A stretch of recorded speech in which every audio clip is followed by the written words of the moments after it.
Monsanto requires farmers or growers who buy their genetically modified seeds to sign the Monsanto Technology Stewardship Agreement found online that says, Growers' exclusive remedy. The exclusive remedy of the growers and the limit of the liability of Monsanto or any seller for any and all losses, injury, or damages resulting from the use or handling of seed, including claims based in contract, negligence, product liability, strict liability, tort, or otherwise, shall be the price paid by the grower for the quantity of the seed involved, or, at the election of Monsanto or the seed sellers, the replacement of the seed. In no event shall Monsanto or any seller be liable for any incidental, consequential, special, or punitive damages. I've been asked to comment on this legal waiver that Monsanto is asking farmers to sign before they use their genetically modified seeds.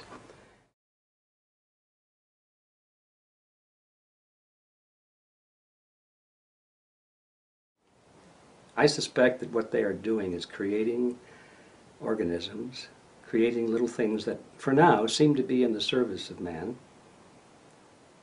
But once they've created them, can they put the genie back in the bottle?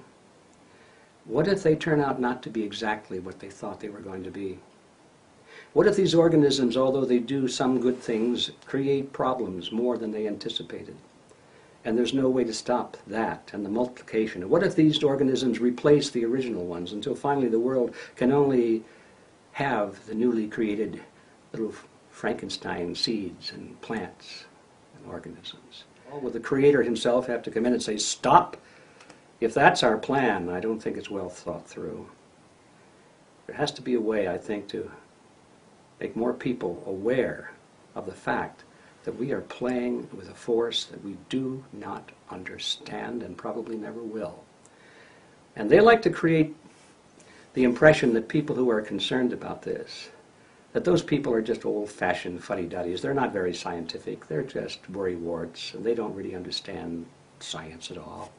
So they try to minimalize them and marginalize them. But I think the people who are concerned about those things are the smart ones, not the dumb ones at all. So that's my thought when I take a look at this little piece of paper here that has a legal disclaimer or a sign-off, a release. One of the giant manufacturing companies that makes all of these genetically modified organisms is called Monsanto. And this is their agreement. When they sell their genetically modified their seeds to the farmers, they ask the farmers to sign this waiver. And when you read this waiver, it's incredible. How could anybody sign this? I mean, obviously, I don't think people read this, or they wouldn't sign it. Nobody would be that silly. This waiver, in essence, says, we, Monsanto, want you, the farmer, who are paying us to buy our seeds, to accept full responsibility, whether our seeds get out of hand, whether they destroy other crops, whether there are farmers next to your farms that find that their crops are contaminated by the seeds from our genetically modified crops, and then they're going to sue you, which has already happened in Australia, by the way. Some farmers there have decided that the genetically modified crops that their neighbors have planted have crossed over the fields, and they've ruined their organic seeds, their traditional seeds, and they're taking these farmers to court. And they're suing them for the damages. We know, too, that in some countries, like in India, there's evidence that the livestock who get into the fields after these crops have been harvested, and the livestock go in and eat the leaves and the stalks left behind by the crops, which they've always been able to do for thousands of years with no problem at all. It was always healthy for the animals. Now the cattle and the sheep are going into these fields and they're eating the leaves and stalks of the genetically modified plants, and they're getting sick and they're dying. You know there are going to be lawsuits there. Monsanto knows there are going to be lawsuits there.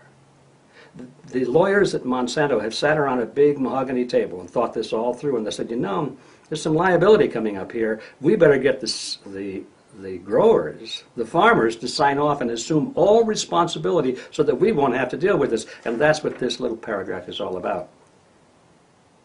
I don't see how anybody in their full mind could sign this. The only reason they would is because they haven't read it, or because they have faith in the big company. They probably think that, well, a big, nice company like that wouldn't do anything that wasn't proper, would they?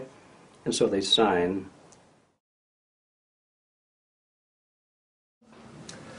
My name is Anthony Patchett. I'm a retired assistant head deputy district attorney of the Environmental Crimes OSHA Division. Since my retirement, I have focused on representing plaintiffs in environmental actions. I was asked to review the Monsanto agreement. I have reviewed that agreement, and in my opinion, it appears to be what we call a contract of adhesion. It is very one-sided and appears to be unconscionable. In the Monsanto Technology Stewardship Agreement, all liability shifts to the growers. This includes contamination, and farmers, you are subject to civil liability and being sued in court. Growers should know that the only thing they receive is the cost of the seed. They do not receive anything for being sued for contamination or for other issues that are there. What I would like to do is, whatever I can, to make everyone aware not only of the dangers inherent in genetically modified foods, but also to make them aware of the liability that the farmers are assuming when they sign this statement. Why do I put those two together? Because companies like Monsanto are huge, they're powerful, they're very wealthy, and they're politically connected. I don't see how it's possible for the average person or some citizens commission concerned about the future of the planet or something like that to bring to force the power to stop these companies. They've already got the political influence they need to just hammer it through. But the Achilles heel is the farmer. If the farmer realizes that he is being taken for a ride, that he is being dumped with all of the liability for this insanity, and that it's possibly going to cost him his farm and everything he's saved. I mean, I understand that when the farmers sign this, they can't even sell their property without the new buyer signing a similar agreement, because that's part of what they've agreed to with Monsanto in the beginning. So Monsanto picks up their farm, really. They can't even sell their farm without Monsanto's agreement. I think once people understand that, they're going to say no to these genetically modified crops. And if enough farmers say no, then that's the way I think we're going to solve this problem. That's my thought for today, and I'd like to do what I can to make that happen. And possibly we'll be trying to put together a documentary film to see if we can't bring together experts who know a lot of details about the legal ramifications of a statement like this, the scientists who studied the genetically modified crops, the people who have been involved at the ground level as farmers, what's happened to them, what happens when these killer weeds come along after a few years. They get used to the genetically modified crops. The farmers have to go back to their traditional methods anyway by pulling the weeds out by hand. But it's too late. They've already signed the agreement.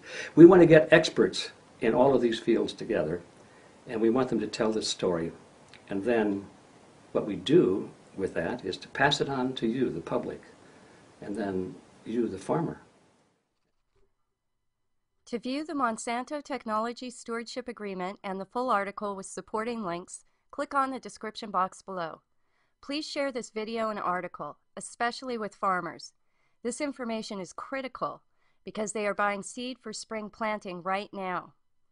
Alfalfa is a particular problem because it is a perennial and will contaminate non-genetically modified plants.